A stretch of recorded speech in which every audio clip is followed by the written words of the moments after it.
Hi, my name is Steve Cropper. I'm a telecommunications entrepreneur, and today I'd like to teach you how to sell your cell tower. That's a tongue twister, but it's not as hard as you think. When I was at Windpole Ventures, I leased 12,000 towers from American Tower, Crown, and also Verizon, and that background was useful to this process. More recently at Parallel Wireless, which we grew from 5 people to some 400, I ran all the public safety deployments.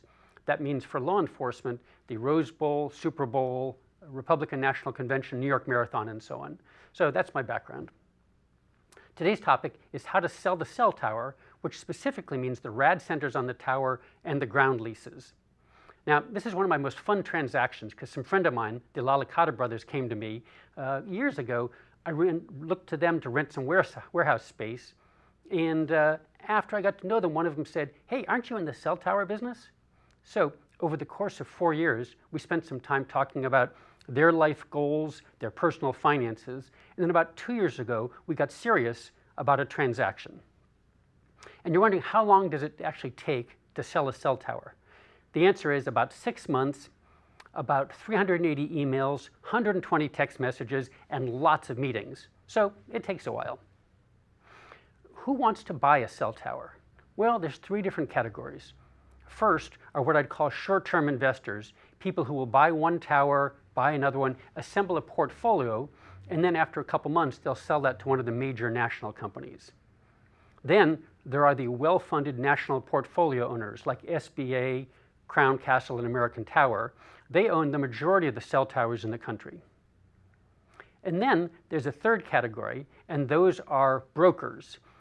Brokers who sound like they're calling from a boiler room in Staten Island.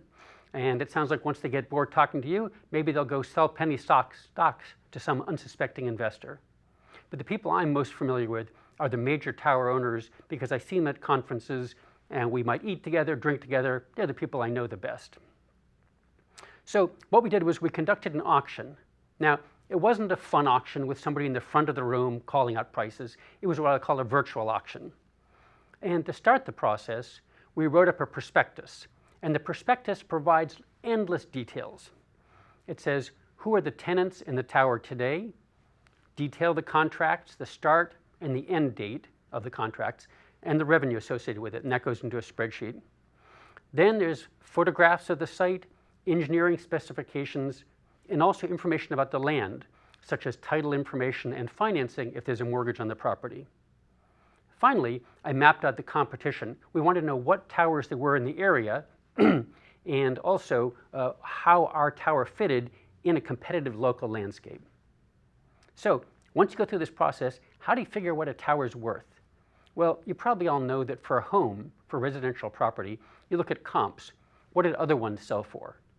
But in business values things a little differently, and it typically looks at what's the cash flow, how much money is thrown off by a particular business. That's how the tower business works.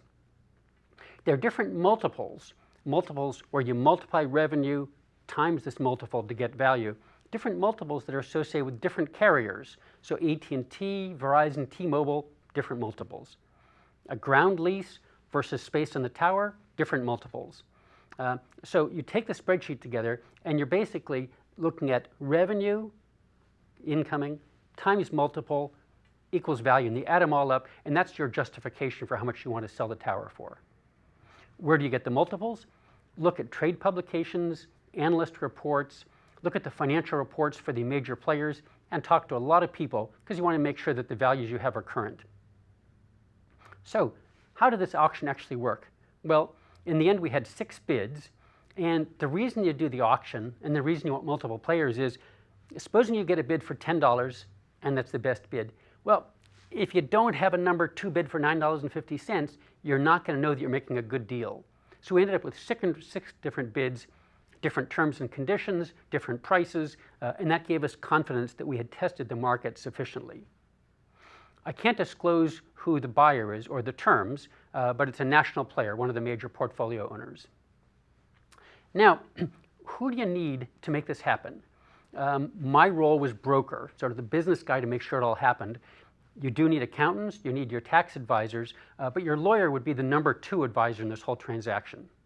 Now, If you were trying to sell a portfolio of towers, a lot of towers, you'd want a tower-specific lawyer, somebody who'd done this many times.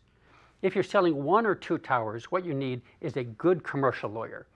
And a good commercial lawyer is experienced with going into the registry of deeds, experienced dealing with the bank, experienced with surveys. So a good commercial lawyer in partnership with somebody who knows about selling towers, that's the team that you need to close the deal.